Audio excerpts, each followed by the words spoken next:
में से सेलेक्टिव चीजें हमारे दिमाग में फिट होनी चाहिए, और वो सेलेक्टिव चीजों के लिए मैंने आपसे कहा था कि अपने पेज पे हाशिया छोड़ लेना, बाद में कोई हाईलाइट करना, हाईलाइटर के थ्रू आप इसको हाईलाइट कर लेना। कलेक्टिव और सेलेक्टिव स्टडी में मुख्य बात यह है कि आपको एक बार पहले कलेक्टिव पढ़ना होगा सारा, लेकिन अंतिम दौर में क्या पढ़ना होगा, तो जो कलेक्टिव पढ़ गया, कलेक्टिव पढ़ने के बाद हमने तक पढ़ा, अब हम लोग मुख्य तौर पर शारीरिक शिक्षा के ऊपर चलते हैं। अभी तक हमने जो विषय वस्तु पढ़ी उसमें से एक प्रश्न आएगा, प्रथम प्रश्न पत्र में आएगा, और मुझे उम्मीद है क्या उसको आप गलत कर आओगे। एक एक प्रश्न को करते हुए हमें प्रथम प्रश्न पत्र के 100 और द्वितीय प्रश्न पत्र के 130 प्रश्नों को सेट करना है। मैंने ये 3 लाइन या 3 प्रश्न आपको इसलिए बनाकर दिए क्योंकि ये जो पोर्शन हम पढ़ रहे हैं इसमें प्रश्नों को कैसे भी घुमाया जा सकता है। अब ये विद्यार्थी के आईक्यू लेवल के ऊपर निर्भर करता है कि वो एग्जाम में उसको उस दिन कैसे क्रैक करेगा। हेडिंग डालिएगा, शारीरिक शिक्षा की परिभाषा।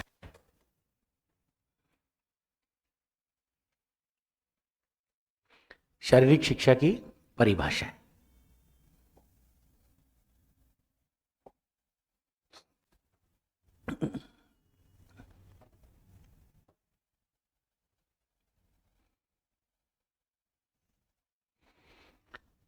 देखो, परिभाषाओं का कोई अंत नहीं है, 100 से ज्यादा परिभाषाएं, डेफिनेशन अलग अलग विद्वानों ने दी है, लेकिन मेरे पूर्व अनुभव के आधार पर दिल्ली अधीनस्थ बोर्ड, केंद्रीय विद्यालय, नवोदय और नेट के आधार पर मैंने 12 या 13 सेलेक्टिव परिभाषाएं, ध्यान देना शब्दों पे, कलेक्टिव और, तो मैंने सेलेक्टिव परिभाषाएं ली हैं। इसके अलावा अलग अलग विद्वानों की 40-50 परिभाषाएं और हैं, उनका एक पीडीएफ मैं आपको आज या कल उपलब्ध करवा दूंगा कोचिंग की वजह से।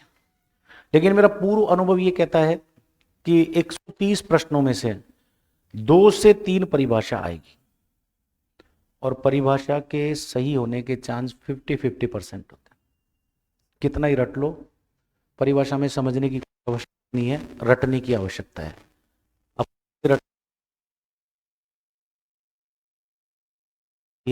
और उसकी वजह से हमसे ये गलतियां हो जाती हैं। दूसरा, जब हम लोग उस दिन एग्जाम देने जाएंगे तो एक फिनोमिना होता है, तो कहते हैं आप इसको हटा दूं क्या, प्रॉब्लम कर रहा है यार, ये प्रॉब्लम कर रहा है बार बार, या तो इसको सेट करो। हाँ तो इसको, या तो फिर क्या विद्यार्थी का कंसंट्रेशन गड़बड़ होता है। मैं और सेगमेंट ट्राई कर लेता हूँ, है ना, देख लेते हैं अपन। तो उस दिन क्या होता है कि स्ट्रेस की वजह से हमारी गलतियों की संभावना ज़्यादा हो जाती है। स्ट्रेस क्या होता है, हम सभी लोग दौड़ते हैं, लेकिन जिस दिन हमारी 100 मीटर की दौड़ होती है उस दिन अपने आप ही हमारे हाथ पैर कांपने, एंजाइटी लेवल बढ़ जाता है, हार्मोन लेवल बढ़ने लग जाता है, क्योंकि मस्तिष्क उस दिन अतिरिक्त सक्रिय हो जाता है। तो परिभाषाओं को हम लोग पढ़ेंगे, और कुछ ऐसी सेलेक्टिव परिभाषाएं हैं जो मैंने आपके सामने रखी है, मैं उनको समझाऊंगा। उनको समझने से आप आगे, हम लोग जब शारीरिक शिक्षा को पढ़ेंगे ना, तो 2 से 3 तो परिभाषा आएंगी। एक प्रश्न ऐसा आएगा जो मैंने आपको वेरी फर्स्ट डे लिखाया था, सर्वांगीण व्यक्तित्व का विकास, आदर्श व्यक्ति का निर्माण करना, और एक चीज और आएगी, संपूर्ण नागरिकता की भलाई के लिए, है ना। ये प्रश्न तो एक आएगा, इसको आपको आंख बंद करके, जिसमें आपको लगे कि सब सर्वांगीण व्यक्तित्व है, आदर्श व्यक्तित्व है, आंख बंद करके टिक कर देना। हम 12 या 13 परिभाषाओं को पढ़ेंगे। अब 12 या 13 परिभाषाओं में से आप ये मान के चल लेना 1 या 2 आपके पेपर में 100% नहीं है, लेकिन फिर भी वो गलत होने के चांस होंगे, तो ध्यान रखिएगा। मैंने आपको कहा था अधीनस्थ बोर्ड क्या कहता है कि हम कौन सा वर्जन फाइनल मानेंगे।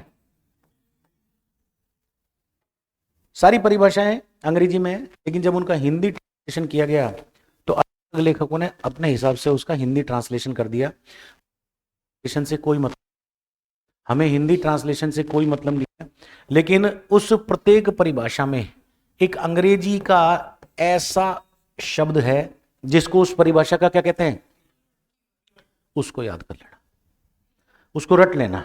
12 या 13 परिभाषाएं हैं, आप उसको भी याद करना, लेकिन अगले पेज को आप खाली छोड़ के साथ उस परिभाषा के और लेखक का नाम लिख लेना, कभी जिंदगी में आप नहीं बोलोगे। 12 या 13 परिभाषा लिख के अगला पेज खाली छोड़ के कीवर्ड के साथ आप लिख लेना। और 13 कीवर्ड और 13 नाम। तो जूलियस के साथ कौन था? सीजर। और सोनी के साथ कौन था? महिवाल। और राम के साथ कौन थी?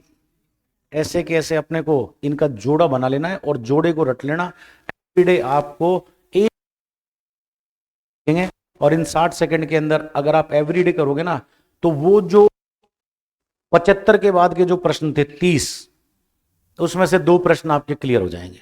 तैयारी करने के कुछ आधारभूत सिद्धांत होते हैं।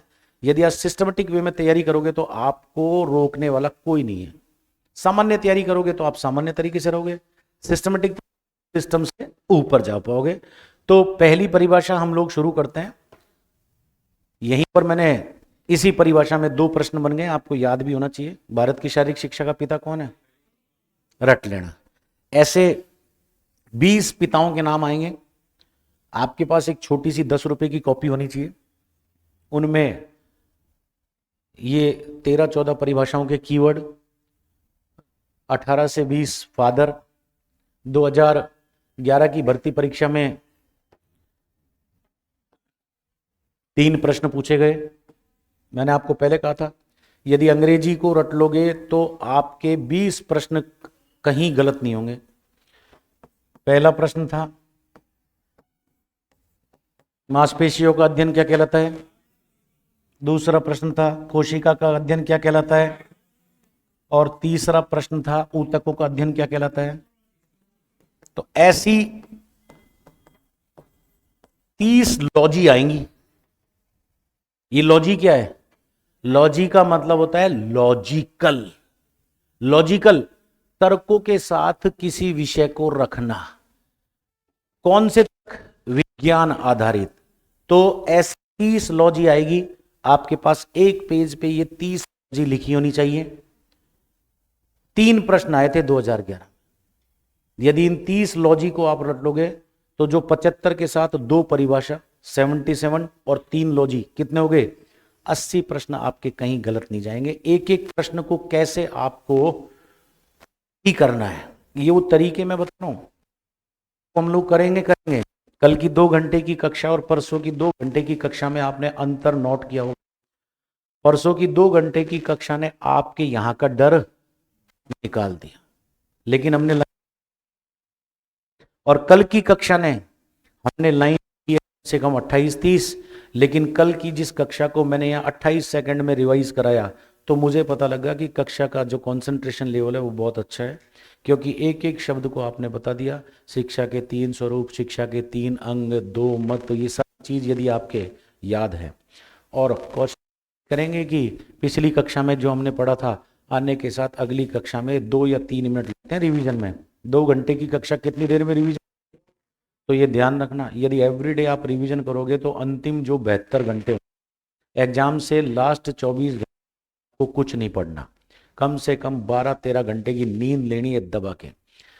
5, 5:30, 6 बजे जब भी उठो, एग्जाम 10 बजे हो, किताब के हाथ ही नहीं लगाना। 10 महीने से हाथ ही तो लगा रहे थे किताब के आप।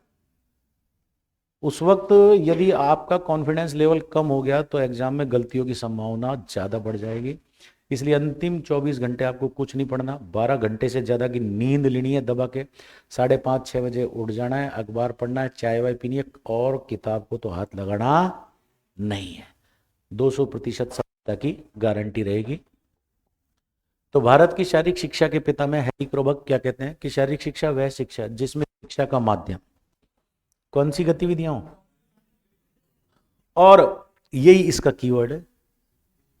Physical activities are the tool. Tool उपकरण, उपकरण कहते हैं। जैसे ये मेरे हाथ में, इसमें लिखने का क्या है? टूल है, उपकरण है। इसी की मदद से मैं ये बोर्ड के ऊपर लिख पा रहा हूं, लेकिन मेरी साइकिल पंचर हो जाती तो मुझे पाना चाहिए था। यदि मुझे कॉपी को चिपकाना था तो मुझे फेविक्विक चाहिए थी। प्रत्येक कार्य को करने के लिए जो चीज हम प्रयोग में लेते हैं वो क्या कहलाता है?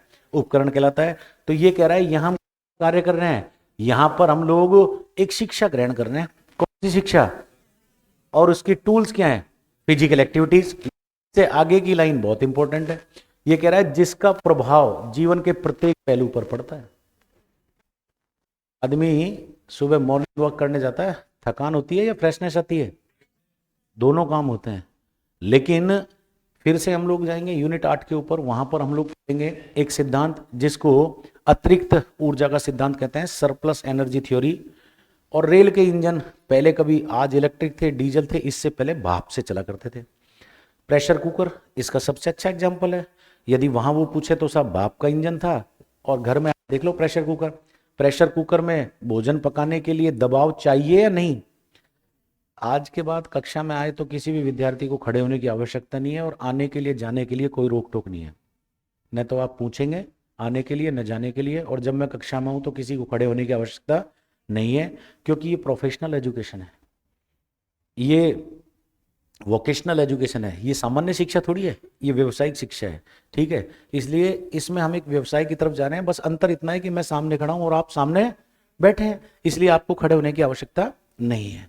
तो प्रेशर कुकर में भोजन पकाने के लिए दबाव चाहिए, लेकिन अतिरिक्त दबाव हो जाएगा तो प्रेशर कुकर, इसलिए सीटी क्या करती है? दबाव को, सेम एज इट इज हमारे शरीर के अंदर हम लोग भोजन इंटेक करते हैं, रात के 12 घंटे के रेस्ट के बाद हमारी एनर्जी खर्च नहीं होती है, तो वो अतिरिक्त एनर्जी हमारे शरीर में पॉजिटिव एनर्जी का काम नहीं करती, कैसी हो जाती है?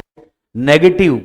नेगेटिव। अब इस नेगेटिव एनर्जी को हमको निकालना जरूरी है, इसलिए सुबह हम लोग जब मॉर्निंग वॉक पर जाते हैं तो नेगेटिव एनर्जी निकलती है, पॉजिटिव एनर्जी आती है, और हमारा शरीर थकान की बजाय क्या महसूस करता है?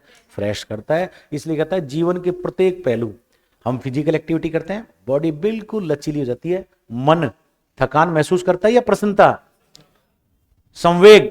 सुबह सुबह आप चीयरफुल रहते हैं या आलसी? बिस्तर में पड़े हैं तो आलसी, लेकिन अगर आपने फिजिकल एक्टिविटी कर ली तो हम लोग पढ़ेंगे इंस्टिंक्ट एंड इमोशंस। हम लोग इंस्टिंक्ट एंड इमोशंस को पढ़ेंगे, संवेग और भावना एक चैप्टर आएगा जिसमें हम पढ़ेंगे 14 तरह के संवेग होते हैं, और व्यक्ति की अभिव्यक्ति हो जाती है। क्रोधी व्यक्ति का चिड़चिड़ापन, प्रेम वाले का, जैसे कई लोग मेरे से कहते हैं कि साहब मजाक क्यों करते हो, तो मेरी जो मूल प्रवृत्ति है वो विनोदी स्वभाव की है, इसलिए मैं हर चीज के अंदर मजाक जोड़ देता हूँ। किसी की मूल प्रवृत्ति गुस्से की होगी तो कोई विद्यार्थी यदि उससे पूछेगा कि सर बैठ जा, घंटे की क्लास है, चूं चपड़ मत कर, तो जिसकी जैसी प्रवृत्ति होती है उसका वैसा ही व्यवहार होता है। ठीक है, तो भारत की शारीरिक शिक्षा के पिता में कहते हैं, और इसका कीवर्ड क्या है? फिजिकल एक्टिविटी ज्यादा टूल, नोट कर लो। भारत की शारीरिक शिक्षा के पिता में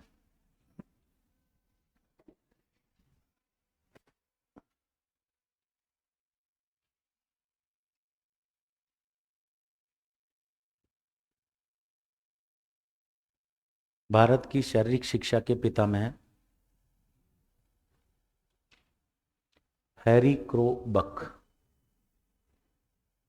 भारत की शारीरिक शिक्षा के पिता में है हैरी क्रो बक। डैश कर लो। शारीरिक शिक्षा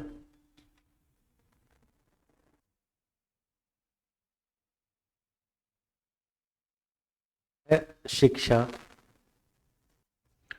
शारीरिक शिक्षा वह शिक्षा जिसमें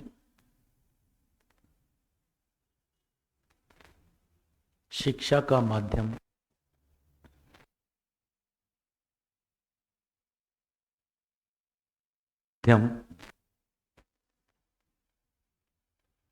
शारीरिक गतिविधि, शिक्षा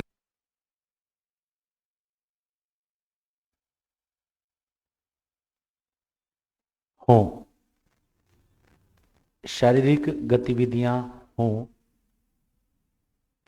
एवं जिनका प्रभाव जिनका प्रभाव जीवन के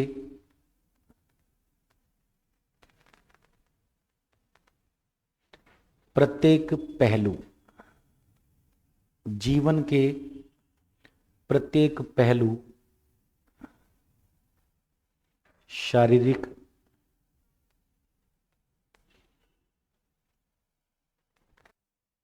मानसिक, शारीरिक कौमा मानसिक कौमा संवेगात्मक विकास पर पड़े। संवेगात्मक विकास पर पड़े। लाइन चेंज करो। अब आपको इस परिभाषा को केवल पढ़ना, रटना नहीं है। रटना किसको है? यदि अंग्रेजी में बताऊं, physical education is the education in which the activities physical to teach and the effect of those activities are touched to every aspects of life, physical and emotional। नहीं रटना, अपने को रटना क्या है, और इसको अंडरलाइन कर लेना बस, ताकि आपको पता लग जाए कि ये किस शब्द को बता रहा है। माध्यम शारीरिक गतिविधियों, किसको है? Physical activities are the tool. ये रट लेना। जहां पर भी आपके परिभाषा आए, हिंदी में नहीं पढ़ना, इंग्लिश वाले पे चले जाना, और जिसमें आपका ऑप्शन मिल जाए, अब थोड़ा सा ये रटना पड़ेगा कि सब physical activities are tool, Harry Crow. अब ये तो 10 शब्द तो रट सकते हो, पूरी परिभाषा रटने की कई आवश्यकता, और इनको एवरीडे आपको रिवाइज करना है। 2 से 3 परिभाषा आएगी, और दोनों तीनों परिभाषा यदि आपकी ठीक हो गई, 70% विद्यार्थियों की परिभाषाएं गलत होती, और इतनी परिभाषा विद्यार्थी याद करता में जाके सब मिक्सअप हो जाती है। इतना सा काम आपको करना है। यदि आपने कर लिया तो 12-13 परिभाषा, और 12-13 में से कितनी परिभाषा आएंगी? 2 से 3, और नहीं गलत होगी। बाकी 1-2 परिभाषा हम लोग आगे पढ़ेंगे, उसको तुम जिंदगी में भूलोगे नहीं। एक परिभाषा तो बड़ी कॉमन है, अभी तुम उत्तर दे दोगे, हजारों लाखों बार एग्जाम में आई हुई है। भारतवर्ष में आज भगवत गीता की उतनी आवश्यकता नहीं है जितनी की फुटबॉल के। आज उन्हीं का क्या है? जन्म। आज विश्व युवा दिवस है। उसी से जुड़ा दूसरा प्रश्न आ जाता है कि आधुनिक योग के जन्मदाता किसे कहते हैं? स्वामी। तीसरा प्रश्न आ जाता है कि शून्य, भारत में योग में शून्य का आविष्कार करने वाले कौन थे? आर्यभट्ट नहीं, शून्यवाद नाम का एक योग में कहा था, 72 घंटे तक भाषण दिया था। 72 घंटे का मतलब ये नहीं दिन रात नहीं, एवरीडे सेशन लिया, लाखों लोग बैठे रहते थे, और उन्होंने कहा कि भारत से ये कौन नौजवान आया है जो भगवा कपड़े पहनकर, सबसे पहले भगवा कपड़ों का रिप्रेजेंटेशन किसने किया था? स्वामी। लेकिन उनकी जो बोलने की धारा प्रवाह शैली थी, उससे लोग इतने प्रभावित हुए, और वो सब लोग शून्य, शून्य का मतलब वो बोले जा रहा है, वो सुने जा रहा है, और बिल्कुल मंत्रमुग्ध। तब से कहा गया भारत शून्य का आविष्कार करने वाले कौन थे? स्वामी विवेकानंद। आज जन्म दिवस है, विश्व युवा दिवस के नाम से इसको मनाया जाता है। और आधुनिक योग क्या कहलाते हैं? प्रणेता कहलाते हैं। दूसरी परिभाषा लिखिए। जरूरत नहीं है कहीं भी लिखने की। ये क्या गया? मैंने तो ये लिखा है नहीं, लेकिन मेरी इसमें कहाँ घुस गया ये है? हमारी इसमें कहां से घुस गए? आओ भाई, हमारी इसमें कहां घुसा दिया इसको? धीरे धीरे क्या है कि करत करत अभ्यास के, मैं भी क्या है 2.25 साल बाद पैनल के ऊपर चढ़ा हूं। 2.25 साल बाद मैं पैनल पे चढ़ा हूं। हर पैनल की अपनी अपनी खासियत होती है।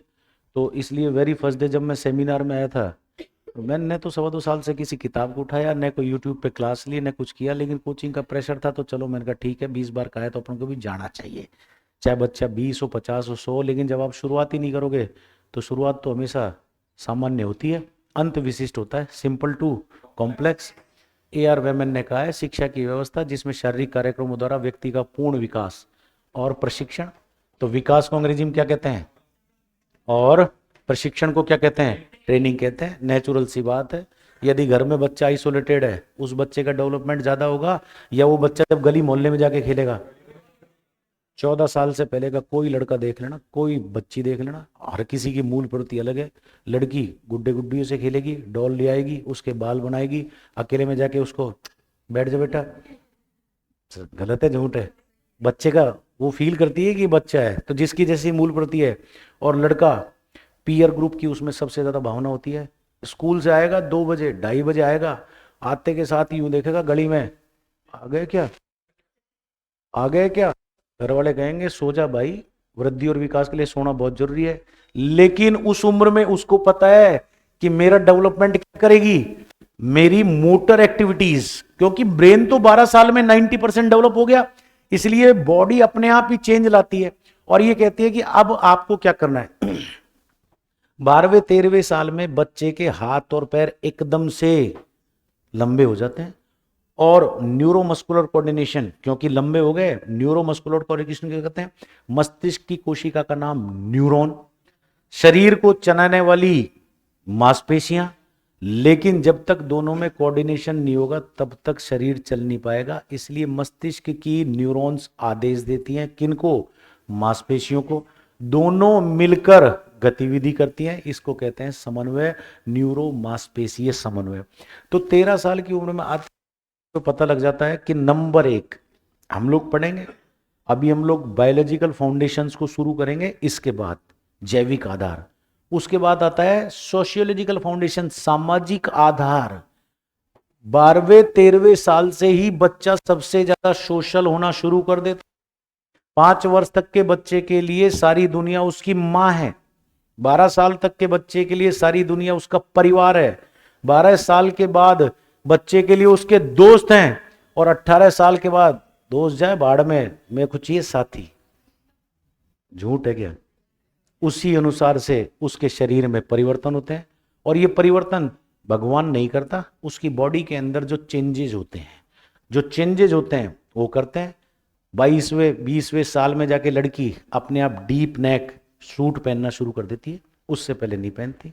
क्यों, 22वें 23वें साल में शरीर की सबसे अंतिम हड्डी क्लेविकल बोन डेवलप हो जाती है, इसको ब्यूटी बोन कहते हैं, और ये दिखने लग जाती है, उसी हिसाब से उसके व्यवहार में परिवर्तन हो जाते हैं। तो AR वेमन ये कहता है कि यदि बच्चा फिजिकल एक्टिविटी नहीं करेगा तो उसका डेवलपमेंट नहीं हो पाएगा। उसको ट्रेनिंग दी जा रही है सोशियोलॉजिकल, कि आप सामाजिक रहोगे, समाज का भाग रहोगे, तो ही आपकी लोग पूछ करेंगे, एकांत में आपकी कोई वैल्यू। मैंने वेरी फर्स्ट डे कहा था कि यदि आपके पड़ोसी, आपका पड़ोसी आपको सफल करवाएगा, इसलिए उसको आइसोलेट मत करना, साथ लेके चलना, अपने नोट्स भी लो उसके नोट्स भी लो, दोनों मिलके, लेकिन वो ही निर्धारित करेगा जैसी संगत। तो AR वेमन यही कह रहा है कि डेवलपमेंट है, लेकिन डेवलपमेंट में किसके माध्यम से डेवलपमेंट हो रहा है, ट्रेनिंग। यहां खिलाड़ी नहीं बना रहे उसको, यहां उसको ये बताया जा रहा है कि अब तेरे चोट लगेगी तो मम्मी मैदान पर नहीं आएगी, तेरे साथ कौन देगा, दोस्त। हाँ, ये बताया जाएगा कि घर पे तो तुम्हारे, तुम जो के देते थे मैदान पे माँ और बाप लाकर नहीं देंगे। यहां तो तुम्हारे को दूध का गिलास मम्मी ने दिया, तुम गुस्से में तो घर पे उठा के फेंक दोगे, मम्मी प्यार से आपको पुचकार देगी, लेकिन यदि तुम किसी से बदतमीजी से बोलेगो तो क्या वो आपको अपने साथ खेलने देगा, नहीं देगा। तो ये सारी चीजें फिजिकल किताब से आपको मतलब है, लेकिन मैदान के ऊपर आप बॉल से खेलोगे, यदि अकेले ही अकेले बॉल में लेकर जा रहे हो, किसी दूसरे को पास नहीं दे रहे हो, अगले दिन जब टीम बटेगी तो पता है खिलाड़ी क्या कहेंगे कि इसको मत खिलाओ, ये किसी को पास। तो अपने आप पता लग जाता है कि जीवन में यदि हमें आगे बढ़ना है तो हमें सामाजिक सरोकार बैठाना है, सहयोग की भावना होगी, एक दूसरे के साथ मिलनसारता होगी, और यही ट्रेनिंग ही विकास करती है। जो व्यक्ति सरोकार हो गया, जो व्यक्ति दूसरे से मिल गया, वो सोशल हो गया, और जो नहीं है वो आइसोलेटेड हो गया। AR वेमन लिखिएगा, AR वेमन। शिक्षा की AR वेमन।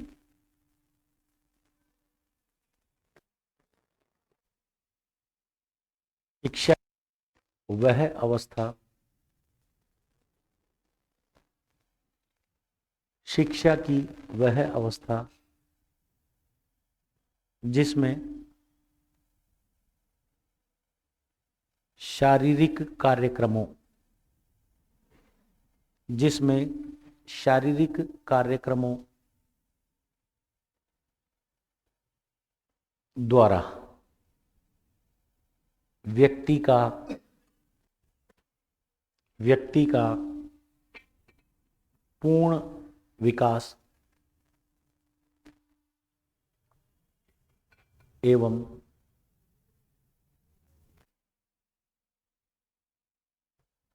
प्रशिक्षण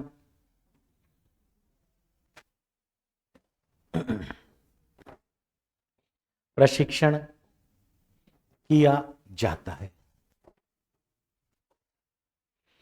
समझाने की ज्यादा कुछ आवश्यकता ही नहीं है, परिभाषा को पढ़ते ही आपके समझ में आ जाएगा। उन अनुभवों का सामूहिक प्रभाव जो शारीरिक क्रियाओं द्वारा व्यक्ति को प्राप्त होते हैं। हर व्यक्ति को सुंदरता चाहिए। सुंदरता न केवल बाहरी अपितु आंतरिक। फिजिकल एक्टिविटी करते हैं तो बाहरी सुंदरता तो अपने आप बनती है, आपके अंदर से नेगेटिव एनर्जी निकल जाती है। सुबह कहीं देख लेना, कोई व्यक्ति 8 बजे से पहले किसी से झगड़ा करता नजर नहीं आता, लेकिन 11 बजे के आसपास ट्रैफिक जैसे जैसे बढ़ता है व्यक्ति के अंदर, तो फिजिकल एक्टिविटी जब हम लोग करते हैं ना, तो न केवल बाहरी सुंदरता आती है अपितु अंदर से जो नेगेटिव एनर्जी बाहर निकलती है तो आंतरिक सुंदरता भी आती है। किसी को ही देख लेना, कितना ही बड़ा ना लोअर लेवल के आदमी ने अपना, बाकी जो जितने बड़े पद पे होगा उसको पता है कि मुझे 12 घंटे ऑफिस में बैठना है, तो 12 घंटे ऑफिस में बैठने के लिए नेगेटिव एनर्जी को बाहर निकालना है, पॉजिटिव एनर्जी को अंदर लाना है। तो फिजिकल एक्टिविटी नेचुरल सी बात, ऑफ दोज एक्सपीरियंस, सम का मतलब होता है कुल प्रभाव, जोड़, टोटल कहते हैं ना अपन सम, तो सम ऑफ दोज एक्सपीरियंस जिनसे हम लोग चेंजेस हैं। ये चेंज केवल बाहरी नहीं है पीतू, जब महिलाओं के आप सेटल हो जाओगी, जो मम्मियां हैं जिनके बच्चा 8-8 10-10 साल का हो जाएगा, जब वो जिम्मेदारियों से मुक्त हो जाएंगे, फिर वो अपने हस्बैंड से कहते हैं कि अब मैं जिम ज्वाइन करूंगी। देख लेना आप, जैसे ही वो सोशल लाइफ के बाद उनको लगता है कि अब मेरे बच्चे बड़े हो गए, क्योंकि उसको पता है कि जब तक हम लोग फिजिकल एक्टिविटी नहीं करेंगे, और प्रातःकाल आप उठ के देख लेना, हम लोग एक्सरसाइज की शुरुआत करते हैं स्ट्रेचिंग के साथ। स्ट्रेचिंग क्या करती है? मसल टोन को बढ़ा देती है। हमसे ज़्यादा जानवर जानते हैं, कुत्ता बिल्ली यदि एक ही जगह पर बैठा है तो सबसे पहले वो उठकर अंगड़ाई तोड़ता है। तो देसी भाषा में अंगड़ाई, अंग्रेजी भाषा में स्ट्रेचिंग कैसे ही करो आप। स्ट्रेचिंग का कोई तरीका नहीं होता, चाहे आगे से करो, चाहे दाएं करो, बाएं करो, शरीर में अंगड़ाई आनी चाहिए। चाहे पैरों पे खड़े होके करो, चाहे पीछे झुक के करो, स्ट्रेचिंग का कोई तरीका नहीं जिससे मसल की लंबाई बढ़े, वो क्या कहलाती है? और देसी भाषा में अंगड़ाई, कुत्ते बिल्ली भी करते हैं। तो ऑवरीट्यूफर, बिल्कुल समझ, कंसेप्ट क्लियर हो रहा है? लिखिए डी ऑवरीट्यूफर, डी ऑवरीट्यूफर, डी ऑवरीट्यूफर।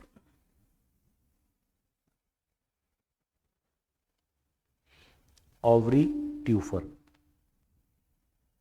उन अनुभवों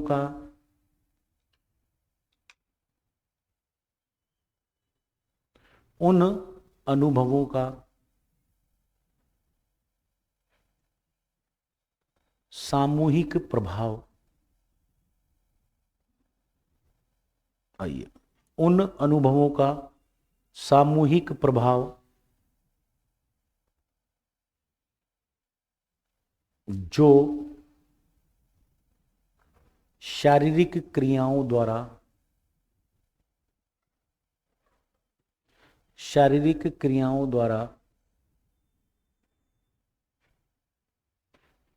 व्यक्ति को प्राप्त होते हैं,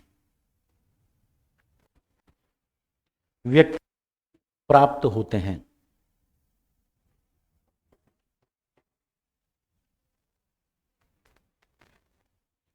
ना आपने अंग्रेजी में लिखा, ना आपने लिखा, आपने लिखा।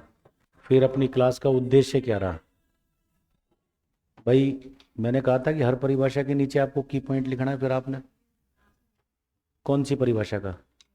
हैरी क्रोपक के बाद तो दूसरी ए आर वर्मन की आ गई ना, तो ये लिखना है ना, मेरी ड्यूटी है ना, इसीलिए मैं लड़कों पे ध्यान नहीं देता। उसी परिभाषा के नीचे लिखो, रुक जाओ, जिस परिभाषा के नीचे ए आर वेमन की परिभाषा के नीचे लिखो। मैंने इसीलिए तो रटाने के लिए तो अपने काम कर रहे हैं। और ईश्वर ने पता नहीं मुझे कौन सी दिव्य दृष्टि दी है, मेरी नजर जो है वो लड़कियों कॉपी पे जाती है। ये क्वालिटी हंसने कहाँ बात है। डेवलपमेंट एंड ट्रेनिंग, अगर अपन ने ये नहीं लिखी तो फिर बेकार है। मैंने तोते की तरह समझाया था कि हर परिभाषा में लिखना है। मैंने अंडरलाइन भी किया कि इस शब्द में, परिभाषा में इन दोनों शब्दों को कौन रिप्रेजेंट करता है।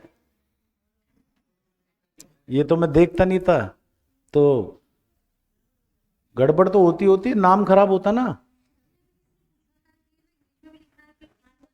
लेकिन मैंने तो, किसने मना किया?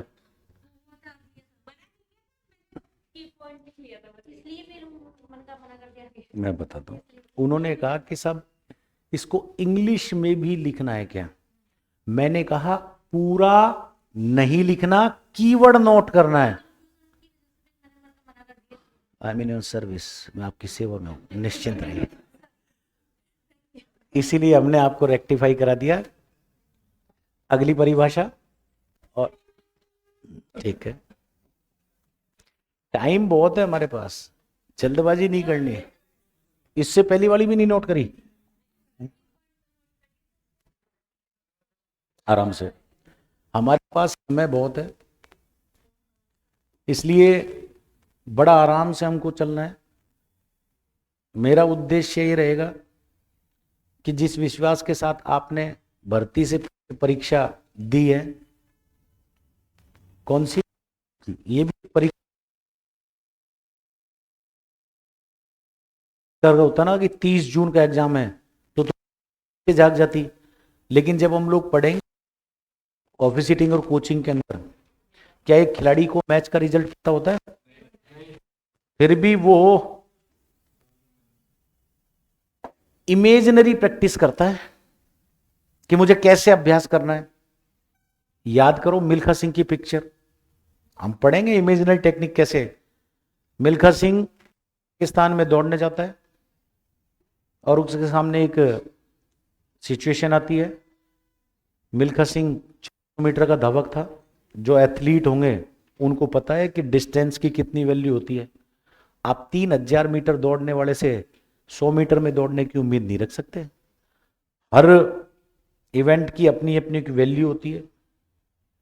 हम लोग यूनिट 6 पढ़ेंगे तब आपको बताएंगे कि 8 से 10 सेकंड की गतिविधियों के लिए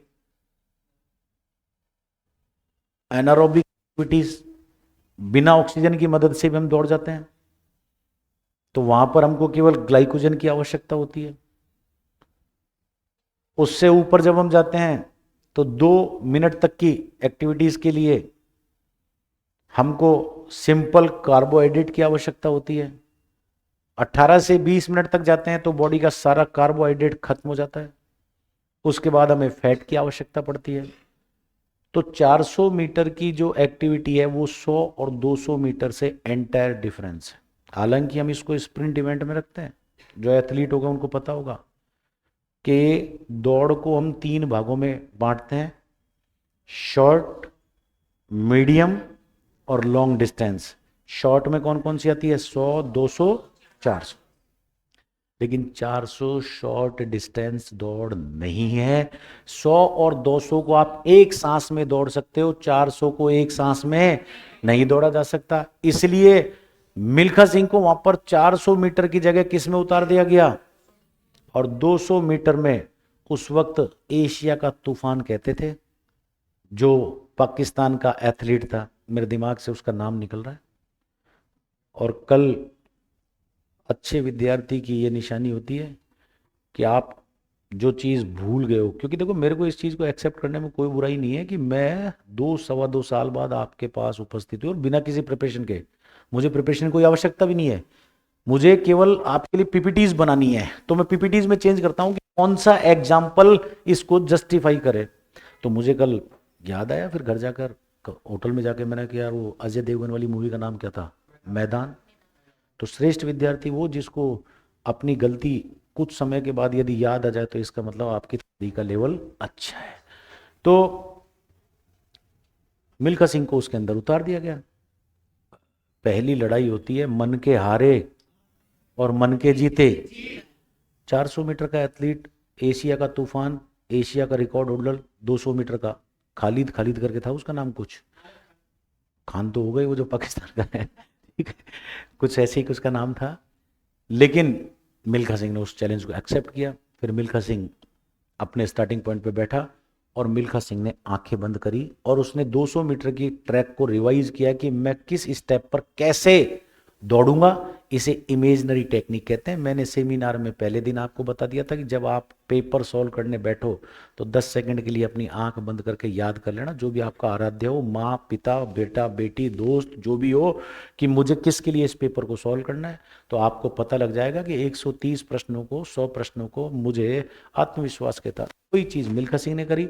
और मिल्खा सिंह को पता था कि मुझे कहाँ पर मेरी स्पीड को अप करना है। अंतिम 60 मीटर, क्योंकि मिल्खा सिंह को पता था मैं 400 मीटर का एथलीट हूँ, 400 मीटर में दौड़ता हूँ, तो 400 मीटर में एथलीट शुरू में जान लगाता है, लास्ट में उसको पता था एनर्जी में कहाँ पर है। उसने शुरू से एक से ऐसी स्पीड रखी, मिल्खा सिंह ने शुरू में अपनी एनर्जी को सेव किया, अंतिम 60 मीटर में उसने ब्लास्ट कर दिया। ब्लास्ट किया तो 12 मीटर की लीड लेकर चला गया। तो उसने इमेजनरी टेक्निक अपनाई थी कि मुझे कितने स्टेप्स के बाद अपनी स्पीड को अप करना है। सेम चीज आपको करनी है। अगली परिभाषा का कीवर्ड लिखा, लिख लीजिए, जिसने नहीं लिखा हो लिखा। अगली परिभाषा का सम ऑफ दोज एक्सपीरियंस, और रटना है इनको।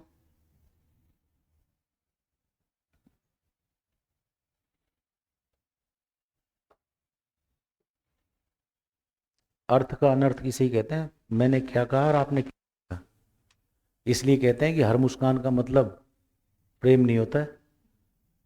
सच्चाई है ये। चलूं आगे। जेबी नैश वेरी वेरी इंपॉर्टेंट है, सुन लीजिएगा। जेबी नैश, J.F. विलियम्स, ये 2-3 विद्वान आधुनिक शारीरिक शिक्षा की बड़ी बड़ी किताबें लिखने वाले लोग हैं।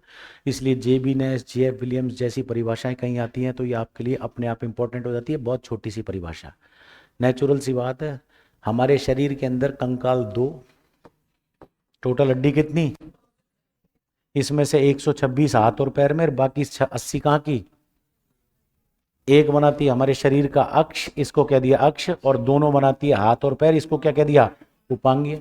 तो 80 हड्डी यहां से लेके यहां तक, ये हमारे शरीर का अक्ष बनाती है। मूवमेंट में इनका कोई योगदान नहीं होता। मूवमेंट करते हैं हाथ और हाथ और पैर की मांसपेशियों को कहते हैं बड़ी मांसपेशियां। और हाथ और पैर की मांसपेशियों से एक शब्द और आगे आएगा। जब भी हम फेंकने, कूदने या उछलने जैसी क्रिया करते हैं तो इनमें बहुत ज्यादा क्या चाहिए, ताकत चाहिए। तो यदि वो आपसे पूछता है शरीर की बड़ी मांसपेशियां कौन सी है, तो आपके दिमाग में तुरंत क्लिक होना चाहिए हाथ और पैर। और इससे जुड़ी एक परिभाषा और आएगी जहां पर ये शब्द आएगा विगोरियस एक्टिविटी, इसको कहते हैं विस्फोटक क्रियाएं। मैं सर से 50 मीटर बॉल को नहीं कर सकता, लेकिन हाथ से कर सकता हूं, पैर से कर सकता हूं। मैं बैठे बैठे 2 मीटर नहीं कूद सकता, लेकिन मैं खड़ा होकर 2 की जगह 10 मीटर भी कूद सकता हूं। तो शिक्षा की व्यवस्था जो बड़ी मांसपेशियों से संपादित होती है, बताओ एथलेटिक्स में क्या है, दौड़ना, फेंकना, कूदना, रनिंग, जंपिंग, थ्रोइंग। तैराकी में क्या है, तैरना, किसकी मदद से, हाथ और पैर की मदद से। तो शिक्षा की व्यवस्था जो बड़ी मांसपेशियों से संपादित होती है, बड़ी मांसपेशियां हाथ और पैर है। और शारीरिक शिक्षा में हाथ और पैर से ही सारे काम होते हैं। हैंडबॉल किससे खेलते हैं, फुटबॉल किससे, क्रिकेट किससे, संपूर्ण शरीर से। कोई बॉलर है, कोई बैट्समैन है, कोई फील्डर है। तो लेकिन काम क्या करता है हमारे शरीर की बड़ी मांसपेशियां, बॉलर हाथ से फेंकता है, क्रिकेटर दोनों हाथ से किक करता है। तो जेबी नैश लिखिएगा।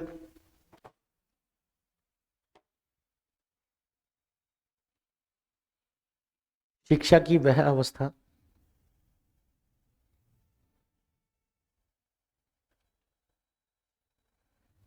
जो,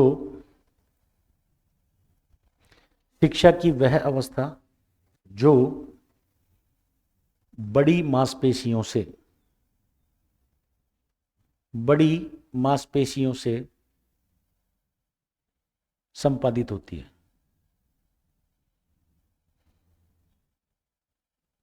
जो बड़ी मांसपेशियों से संपादित होती है। कीवर्ड लिख लो, big muscle activity, big muscle activity. और पता लग गया होगा आपको हिंदी शब्द कौन से बिग मसल के, बड़ी मांसपेशियां। नेचुरल सी बात है, सबके पास इतना तो कॉमन सेंस है। और इतनी भी यदि अपने को अंग्रेजी नहीं आती तो सोचने का विषय। ये सबसे इजीएस्ट बिग मसल तो सब जानते हैं, बिग का मतलब बड़ा, मसल का मतलब, अब एक्टिविटी क्रिया से है जो हिंदी में नहीं आया, लेकिन मैंने आपको फिर बताया था कि हमको हिंदी के ऊपर ध्यान नहीं देना है। अलग अलग व्यक्ति अंग्रेजी को अपने हिसाब से ट्रांसलेट करते हैं, हमें रटना किसको है, जो कीवर्ड है रटना, पढ़ना इनको है लेकिन रटना किसको है। और ये भी करना है कि हमको अगला पेज खाली छोड़ना है, और जितनी परिभाषा उनको आज की आज घर जाके आपको और आज से ही याद करना शुरू कर देना है। अगली परिभाषा इससे भी बहुत तगड़ी है, और कैसे तगड़ी है, उसका एक कीवर्ड है बस, केवल एक कीवर्ड, और इस कीवर्ड से आपको सारी चीज स्पष्ट हो जाएगी। बताओ, हम लोग दौड़ने कूदने फेंकने की बात करते हैं, जंप 5.87 वाला विजयी होगा या 6.25 वाला, ज्यादा वाला। हाँ हाँ, बात समझिएगा, ज्यादा वाला। 100 मीटर की दौड़ में 9.85 वाला विजय होगा या 9.50 वाला, कम वाला। दौड़ में कम वाला, जंप में ज्यादा वाला। लेकिन ये सारी चीज क्या है, आउटकम्स हैं। जब हम स्पीड को पढ़ेंगे तो 3 लाइन की स्पीड की परिभाषा है यूनिट 6 के अंदर, इन रिलेशन विद डिस्टेंस, समय के सापेक्ष दूरी। समय के सापेक्ष, सापेक्ष का मतलब होता है रिलेशन, समय के सापेक्ष दूरी। 100 मीटर की दौड़, 100 मीटर सबके लिए फिक्स है, लेकिन इस दूरी को कौन कम समय में दौड़ता है, वो विजेता। समय के सापेक्ष दूरी। तो जे विलियम्स ये कह रहा है शारीरिक शिक्षा मनुष्य की शारीरिक क्रियाओं का योग है। यूसेन बोल्ट की स्ट्राइड कल मैंने आपको बताया था भाई, अपन से वो इसीलिए तो ज्यादा है क्योंकि उसकी फिजिकल एक्टिविटी, यूसेन बोल्ट की हाइट भी अपन से ज्यादा, यूसेन बोल्ट की लेग्स भी अपन से लगभग 6 इंच लंबी। किसी भी एथलीट को देख लेना, बॉक्सर से तगड़ी बॉडी मिलेगी, पहलवान से ज्यादा उसकी चेस्ट मिलेगी, और थ्रोअर से ज्यादा तगड़े उसके कंधे मिलेंगे। क्योंकि जब हम लोग स्टार्ट लेते हैं, बंच स्टार्ट, तो उस बंच स्टार्ट पे टोटल बॉडी का वेट जो होता है, हमारे एथलीट की स्टार्ट देखिए ना आपने, सिटिंग, बंच, क्राउच, तो टोटल बॉडी वेट इन 2 के ऊपर होता है। आज घर जाके करके देख लेना, यदि आप होल बॉडी को 2 फिंगर्स पे 60 सेकंड रोक पा रहे हो ना, कोई रोक ही नहीं पाएगा। इसलिए एथलीट को केवल दौड़ नहीं करनी होती है, उसको अपनी टोटल बॉडी की मसल्स को टॉप टू बॉटम इतना डेवलप करना होता है। जिसकी स्टार्ट बेटर, 99% उसकी फिनिश। यूसेन बोल्ट की स्टार्ट स्लो है, हम पढ़ेंगे स्पीड के 5 भाग होते हैं, लेकिन यूसेन बोल्ट की मैंने कल की क्लास में आपको बताया था, उसकी स्ट्राइड, स्ट्राइड का मतलब एक छलांग, 2.47 मीटर। स्पीड के 5 भाग होते हैं, जिसको हम लोग मूवमेंट, एसिलरेशन, इंड्योरेंस, इन सब के अंदर बांटते हैं। यूसेन बोल्ट का एसिलरेशन जो है, स्टार्ट तो स्लो है, पहले 10 मीटर यूसेन बोल्ट, लेकिन 30 मीटर के बाद यूसेन बोल्ट एसिलरेट करता है अपनी बॉडी को। एसिलरेशन किसे कहते हैं, स्कूटी के दाहिने हाथ पे क्या होता है, रेस नहीं, एक्सीलेटर। वो एक्सीलेटर रेस को पिकअप करता है। यूसेन बोल्ट की एसिलरेशन एबिलिटी सभी एथलीट बहुत ज्यादा है, इसलिए एक बार पिकअप स्लो है, लेकिन जैसे ही पिकअप के अपनी बॉडी को स्ट्रेट लाइन, 100 मीटर में पहले 30 मीटर तक हम लोग 45 डिग्री एंगल पे दौड़ते हैं, 30 मीटर के बाद बॉडी सीधी करते हैं, और अंतिम 60 या 70 मीटर जो यूसेन बोल्ट के होते हैं, उसमें एसिलरेशन एबिलिटी की वजह से सबको पीछे छोड़ देता है। लेकिन इस दौरान जितनी स्ट्राइड उतने पैरों की है, उतनी स्पीड से ही यूसेन बोल्ट के क्या चलते हैं, हाथ चलते हैं। एथलीट को केवल पैरों को नहीं चलाना होता है, विंड की वेलोसिटी होती है, विंड कहते हैं हवा को, वेलोसिटी कहते हैं संवेग को। उसको काटने के लिए जितनी तेजी से वो अपने मूवमेंट्स को, अपने हाथों को क्रॉस करेगा, सीधा नहीं, क्रॉस। क्योंकि मैंने आपको पहले बताया, ह्यूमन नेचर, हमारी बॉडी की टेंडेंसी, फिजियोलॉजी में हम लोग पढ़ेंगे, आधा आगे आधा दाएं और बायां हिस्सा और दायां हिस्सा जिसके अंदर ये एबिलिटी होगी वो बेस्ट एथलीट हो गया। यही कारण है कि यूसेन बोल्ट जो बचपन में एक फुटबॉलर था, यह देखा गया कि इसकी फिजिकल एक्टिविटी फुटबॉल के, ये जो एक्टिविटी कर रहा है वो स्पीड रिलेटेड एक्टिविटी है। तो जो फुटबॉल में इंटरनेशनल नहीं खेल पाया, वो 100 मीटर का 2 बार रिकॉर्ड तोड़ने वाला वर्ल्ड चैंपियन बना। क्योंकि इसके कोच ने एक दिन देखा, ये फुटबॉल खेल रहा था, सामान्य खिलाड़ी था, सामान्य खिलाड़ी था। 4 या 5 बार ऐसे हुआ कि इसकी टीम के ऊपर गोल पड़ने के लिए गया और गोलकीपर अकेला और फॉरवर्ड अकेला, ये भागा और दूसरी टीम के खिलाड़ी से, भाई फुटबॉल में हल्का सा बॉल को डिस्टर्ब ही तो करना है, 5 या 6 बार उसने देखा तो उसने पहचान लिया कि ये बेसिकली फुटबॉलर नहीं है, ये बेसिकली क्या है। और 14.5 साल की उम्र में इसका गेम चेंज करके कहां पर ले आए इसको, फुटबॉल से। तो जेएफ विलियम्स यही कह रहा है कि शारीरिक शिक्षा मनुष्य की शारीरिक क्रियाओं का योग है, जिनका चयन परिणाम प्राप्त करने के हिसाब से किया जाता है। आपको पता होना चाहिए कि फिजिकल एक्टिविटी, कि मैं तो मेरे बेटे को ताइक्वांडो में वर्ल्ड चैंपियन बना के मानूंगा, बेटे को ताइक्वांडो का तय भी नहीं आता, बेटा कहता है कि मैं तो साहब बैठे बैठे चेस खेलूंगा। तो आप पहले उसका रिजल्ट देख लो ना कि he is better in chess और ताइक्वांडो, एबिलिटीज से ज्यादा है तो हमको उसको चेस खिलाना चाहिए ताइक्वांडो, नेचुरल सी बात है। वो कह रहा है कि साहब मेरा बेटा तो सर्वश्रेष्ठ है और मैं तो इसको तलवारबाजी कराऊंगा। बेटे का झुकाव जो है वो टीम स्पोर्ट्स की तरफ है, वो अकेला खेलना ही नहीं चाहता, वो चाहता है कि साहब मैं तो उस खेल को खेलूंगा जिसमें मेरे साथ 2-3 बच्चे हों। टीम स्पोर्ट्स होते हैं, किसी की मूल प्रवृत्ति होती है इंडिविजुअल स्पोर्ट्स की, किसी की होती है टीम स्पोर्ट्स की। जब उसकी आउटकम्स इस हिसाब से डिसाइड ही नहीं है कि वो अकेला खेलना ही नहीं चाहता, तो वो इंडिविजुअल स्पोर्ट्स में बेटर रिजल्ट देगा या टीम स्पोर्ट्स में। इसीलिए हम लोग आगे पढ़ेंगे, एक शब्द आएगा let them play, let them choose. मेरा भी बेटा है, मेरे पास कुछ दिनों पहले जोधपुर जिला खिलाड़ी का चार्ज था, अभी कल परसों एक मैडम थी, उनका ट्रांसफर हो गया, वो कोर्ट में नहीं जाएगी तो कल परसों फिर आ जाएगा। तो उसने भी मेरे साथ स्टेडियम आना शुरू किया। हम लोग एक स्टेडियम गए, वहाँ टीटी की टेबल पड़ी हुई थी, उसने कहा कि मैं टीटी खेलना चाहता हूँ। मैंने उसको ऐसे ही खिलाया। हमने ज़िंदगी में बीपीएड करी जब पहली बार टीटी की टेबल देखी थी, जामडोली। हमने टीटी की टेबल पहली बार कब देखी? सन 2000 में, जब हम 20 साल की उम्र में थे, पहली बार टीटी की टेबल कैसी होती है। हम तो सैनिक स्कूल में पढ़े थे, बॉयज की स्कूल थी, 12वीं तक तो हम हरियाली देख कोई तरह से कि हरियाली क्या होती है। तो फिर हम कॉलेज में गए तो हमने केमिस्ट्री ऑनर्स ले ली, तो पहली बार 60 में से पता लगा 28 लड़के 32 लड़के, हम पागल हो गए।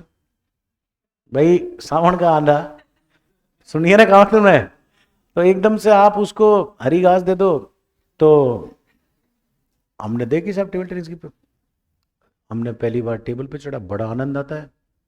इंडिविजुअल स्पोर्ट्स जब अपन खेलते हैं तो हम क्या करते थे, 2-3 हमारे दोस्त थे, 1-1 रुपये का मैच हम लगाते थे, और दुनिया दोपहर में सोती थी, हम टीटी खेलते थे। 8 बजे के बाद लोग सोते थे, हम टीटी खेलते थे। इतना परफेक्ट हो गए हम उसमें। मैंने उसको ऐसे ही खिलाना शुरू कर दिया बेटे को, उसने लगातार रिटर्न देना शुरू कर दिया, फोर हैंड से बैक हैंड से।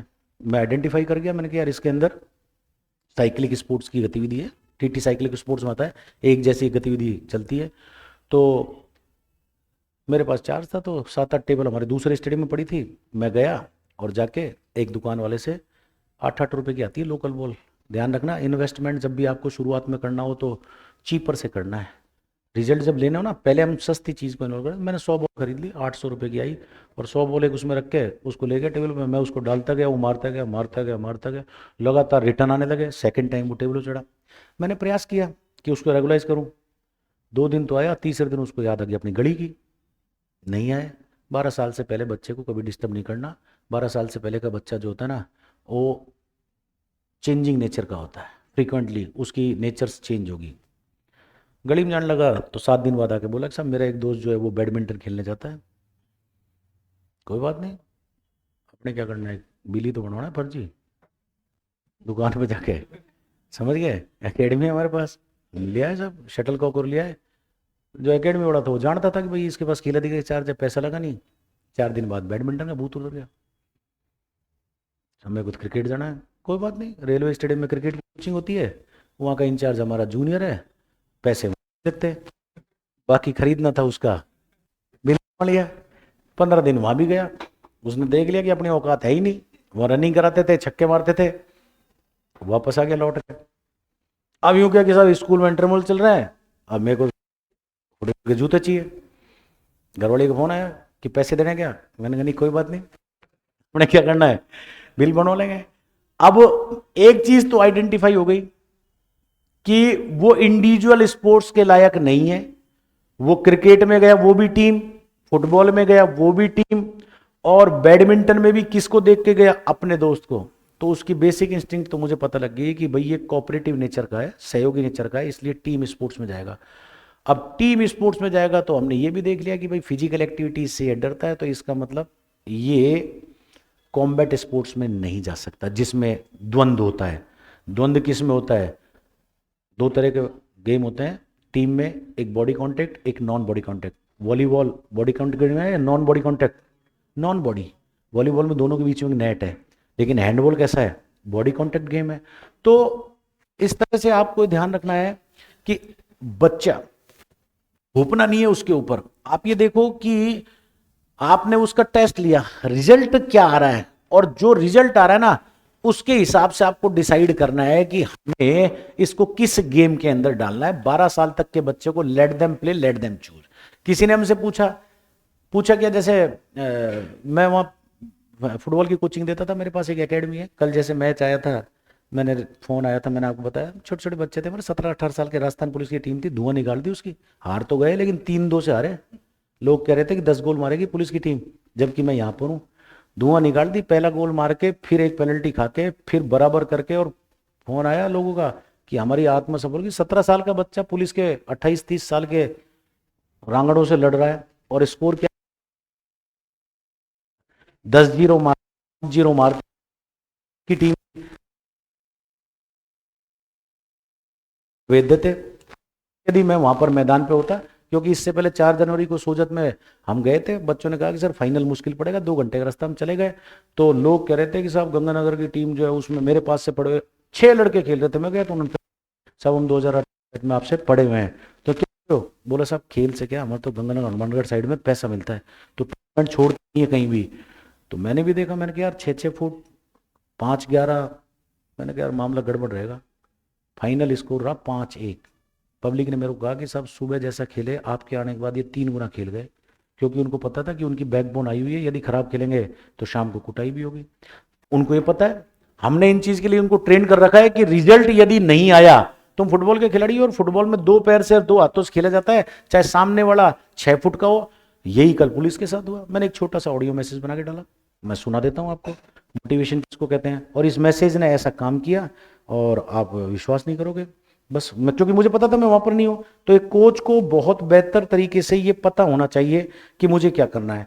इस एक छोटे से ऑडियो मैसेज ने बच्चों के ऊपर क्या प्रभाव डाला, बता देता हूं भी आपको।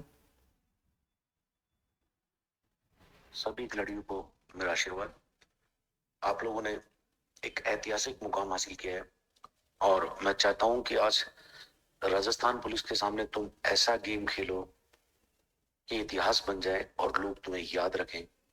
लोगों को ये लगना चाहिए कि 17-18 साल के बच्चों ने राजस्थान पुलिस के छक्के छुड़ा दिए, और राजस्थान पुलिस की टीम याद रखे कि वो एक ऐसी टीम से खेली जिसमें सारे बच्चे मर्द थे।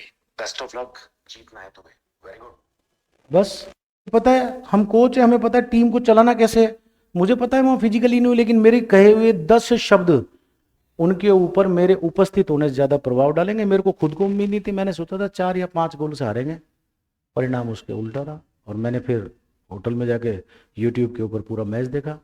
17 साल का बच्चा 27 साल के लड़के से यदि भिड़ रहा है, तो आप कल्पना कर सकते हो उसका बॉडी वेट 48 किलो, 49 किलो, सामने वाले का 80 किलो। उस यदि पैर से पैर भिड़ता, हेयर लाइन फ्रैक्चर हो जाता है। हम लोग पढ़ेंगे फ्रैक्चर के 11 प्रकार होते हैं, तो आप सोचिए, कल्पना कीजिए कि किस प्रकार से। तो परिणाम प्राप्त करने के लिए आपको पता होना चाहिए। अच्छा वही होता है, सारी लड़ाई मैदान पर नहीं जीती जाती, कुछ लड़ाइयां दिमाग से भी जीती जाती है।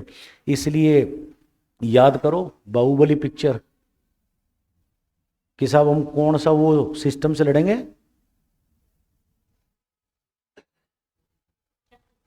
चक्रव्यूह तो उसका था, कौन सा, नहीं बल्लाल देव तो तू है ही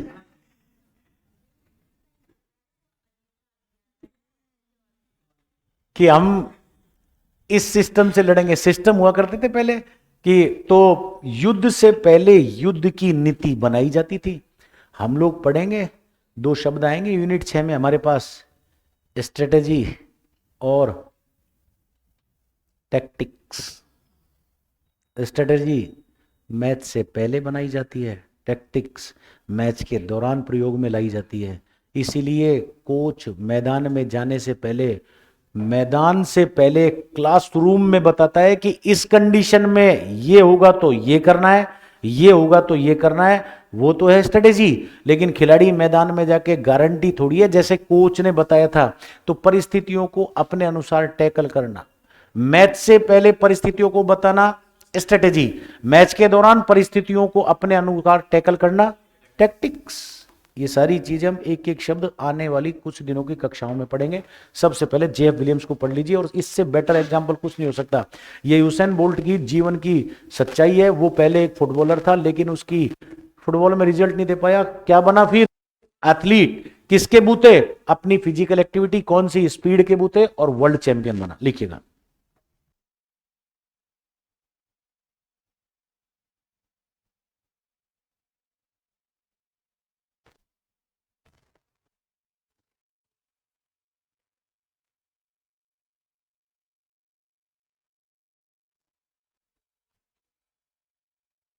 शारीरिक शिक्षा मनुष्य की शारीरिक क्रियाओं का योग है। चयन, जिनका चयन शारीरिक क्रिया मनुष्य की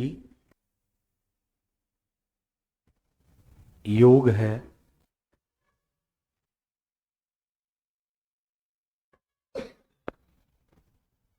जिनका चयन परिणाम प्राप्त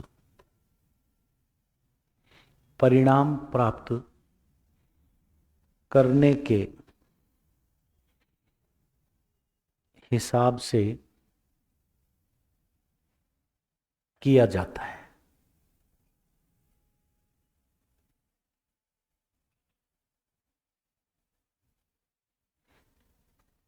और इसका कीवर्ड क्या है, आउटकम। और आउटकम का अर्थ होता है, यदि एग्जैक्टली हम हिंदी से अंग्रेजी में लगाएं तो अंदर से बाहर। लेकिन यहाँ रिजल्ट शब्द, रिजल्ट का अभिप्राय क्या है, आउटकम। भाई आपने एफर्ट किया, एफर्ट से जो रिजल्ट आया, यदि परिणाम को हम कहें तो परिणाम का अंग्रेजी वर्ड क्या है, रिजल्ट। लेकिन आपको ये समझना है कि यहाँ एग्जैक्ट हिंदी नहीं पूछ रहा है, उस मूल परिभाषा में शब्द कौन सा है, आउटकम। और अंग्रेजी में देखना है आपको, एग्जैक्टली रिजल्ट है, लेकिन रिजल्ट का मतलब हमने जो एफर्ट किया और एफर्ट की वजह से जो परिणाम प्राप्त हुआ, उसको अंग्रेजी में क्या कहेंगे, आउटकम। अगली परिभाषा लिखिए, सीसी कोवेल की परिभाषा, CC Cowell.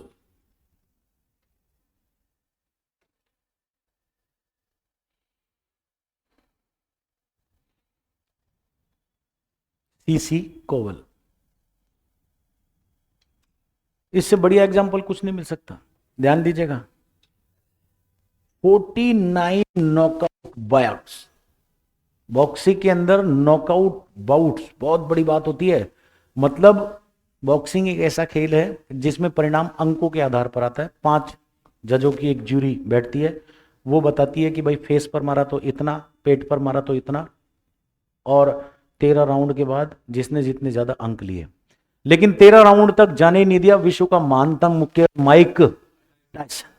49 knockout bouts, 49 knockout bout अपने जीवन में आज तक कोई मुक्केबाज नहीं जीत पाया।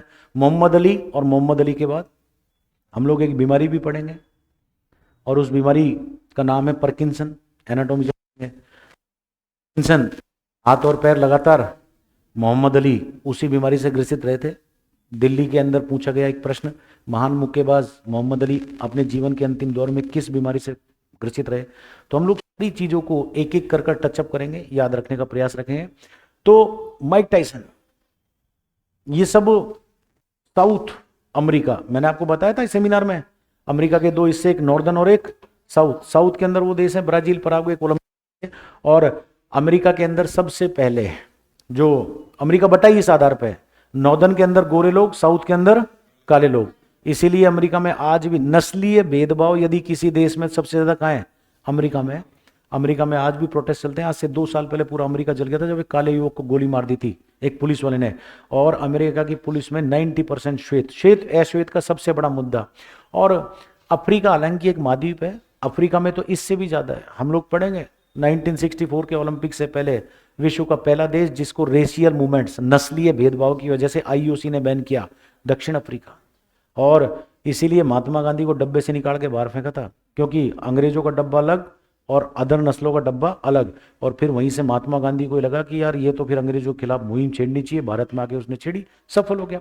तो सीसी कोल कह रहा है कि व्यक्ति के सामाजिक व्यवहार में वो परिवर्तन। माइक टायसन 8 भाई बहन थे, बहुत गरीबी में थे। इसके माता पिता दोनों दिन रात लड़ाई झगड़ा करते थे। अमूमन यही काम होता है जब आपके पास खाने को पैसा नहीं है, बच्चे 8 हैं, परवरिश ढंग से हो नहीं रही। तो इसने बचपन से ही वही चीज देखी, पिता माँ को मारते थे, माँ वहां से लोटा फेंक देती थी, तो इसने यही देखा कि लड़ाई झगड़ा। तो इसके व्यवहार के अंदर बचपन से इसकी मूल प्रवृत्ति कैसी हो गई, क्रोधी। कैसी हो गई, क्रोधी। अब ये जो भी चीज मिलती है उसके ऊपर अपना, घर में तो गुस्सा उतार नहीं पाता था, घर में तो माँ पिता कूट दे, तो इसकी प्रवृत्ति क्रोधी हो गई और ये हर जगह अपना क्रोध उतारता था। 12-13 साल की उम्र के अंदर एक बॉक्सिंग का कोच जा रहा था और उस बॉक्सिंग के कोच ने देखा कि गली के अंदर एक लड़का, ट्रे ले जाओ, गली के अंदर एक लड़का बुरी तरह से 2 लड़कों को मार रहा है और मुक्को ही मुक्को से मार रहा है। इसने इसको पकड़ा, इसकी घर की स्थिति देखी तो ये बड़ा गुस्सैल था। जैसे एक पिक्चर देखी होगी आपने, गुरु, लड़की बॉक्सर थी एक, उसके घर की स्थिति आपने देखी होगी, वो लगभग इसी की कॉपी की गई है, वो ओरिजिनल स्टोरी नहीं है, ओरिजिनल स्टोरी माइक टायसन की है। उसने इसको पकड़ लिया, पकड़ के देखा कि इसकी मूल प्रवृत्ति क्रोधी है और फिजिकल एक्टिविटीज इसके अंदर है, तो ये उसको रिंग में लेकर आ गया। इस प्रवृत्ति क्रोधी थी, ये किसी से हारना नहीं चाहता था, इसलिए रिंग में उतरते के साथ ही सारा क्रोध सामने वाले के उतार देता था। असली क्रोध का था घर का, जो और माता पिता का व्यवहार था। इसलिए इसने 49 नॉकआउट बाउट्स जीती। लेकिन जो लड़का गली का गुंडा था, जब उसको लोगों के सामने बाउट करना और लोग खड़े होकर तालियां बजाते, तो उसने देखा कि लड़ाइयां तो मैं पहले भी करता था लेकिन पुलिस पकड़ती थी, अब लड़ता हूं तो लोग मेरे लिए क्या बजाते हैं, ताली बजाते। तो उसके सामाजिक व्यवहार परिवर्तन देखा कि लड़ता तो मैं पहले भी था लेकिन पुलिस पकड़ती थी और अब लोग बजाते हैं ताली। इसका मतलब यदि आपके अंदर असीम शक्ति है और उसका सही जगह आप सदुपयोग करो तो आपको इज्जत और मान मिलेगी, ठीक है। तो लेकिन बेसिक तौर पर इसकी मूल प्रवृत्ति कैसी थी, क्रोधी, और इसी वजह से उसकी गतियां हमेशा बहुत ज्यादा हिंसक होती थी और एग्रेशन उसके अंदर होता था और वो सारा एग्रेशन विरोधी के ऊपर उतार देता था और इसीलिए नॉकआउट हो जाता था। बुढ़ापे के दौर में गया, इवांडर होलीफील्ड से इसकी एक फाइट हुई। इवांडर होलीफील्ड इससे 4 इंच लंबा था। बॉक्सिंग में हाइट का बहुत बड़ा वैल्यू है, आपका पंच विरोधी तक पहुंच ही नहीं पाता। बूढ़ा हो गया था, हारने लगा।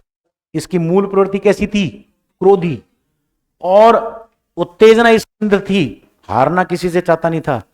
इसने इवांडर होलीफील्ड का कान काट लिया। आज भी सोशल मीडिया पे वो वीडियो है, कान बाकायदा काट लिया, क्योंकि मुक्कों से तो जीत नहीं पा रहा था। बैन कर दिया गया, बैन कर दिया गया तो वापस चला गया। तो व्यक्ति के सामाजिक व्यवहार में वो परिवर्तन जो सामाजिक बड़ी मांसपेशियों व उनकी गतिविधियों की उत्तेजना से संबंधित होती है। नाम कमाया लेकिन इसकी मूल प्रवृत्ति कैसी थी, क्रोधी। 3 साल बाद आया कि एक बार के अंदर गया और बार में इसने एक बार सर्व करने वाले को बुरी तरह से मारा, पुलिस पकड़ के ले गई, जेल में रहा, क्योंकि मूल प्रवृत्ति क्रोधी थी।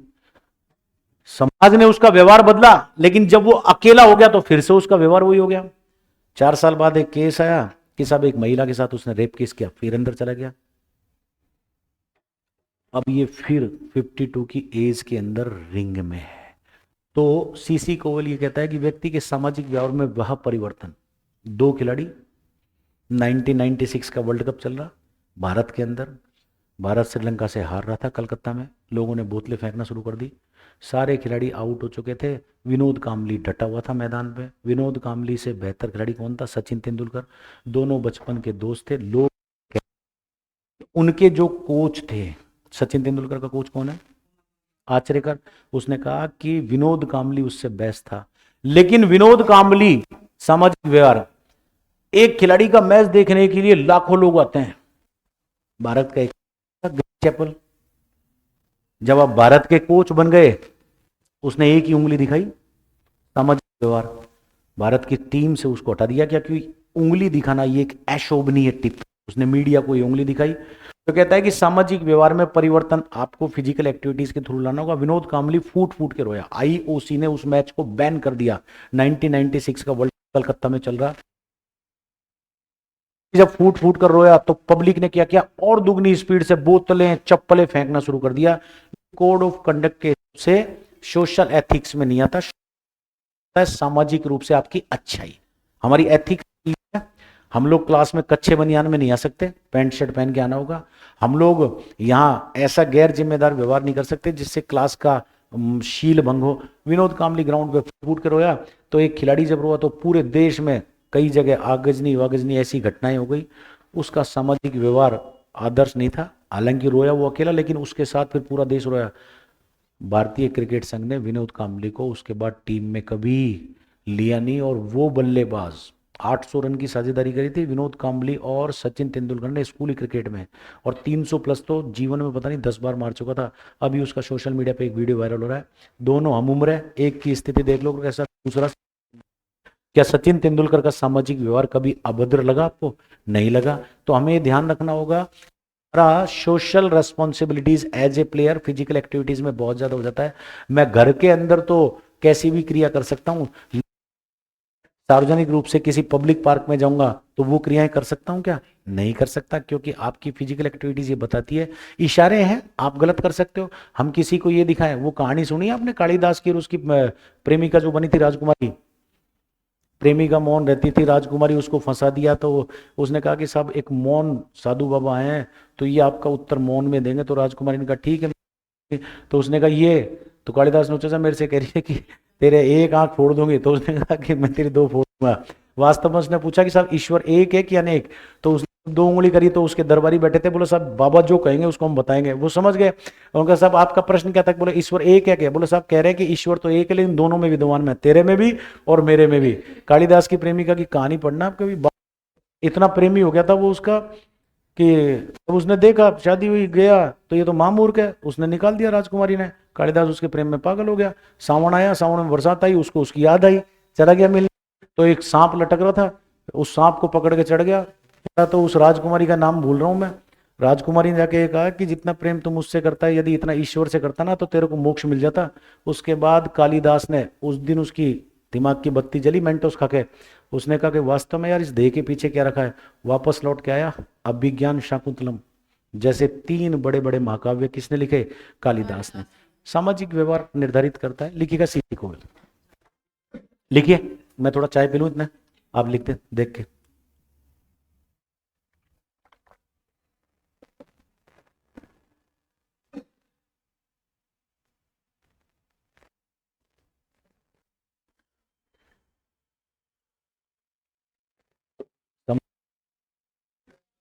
नहीं आए तो मुझे बता दिया करो जो चीज नहीं आए, क्योंकि देखो ये यूनिट बड़ी इंपॉर्टेंट है पहली वाली, और इसका ऊपरी भाग बड़ा इंपॉर्टेंट है।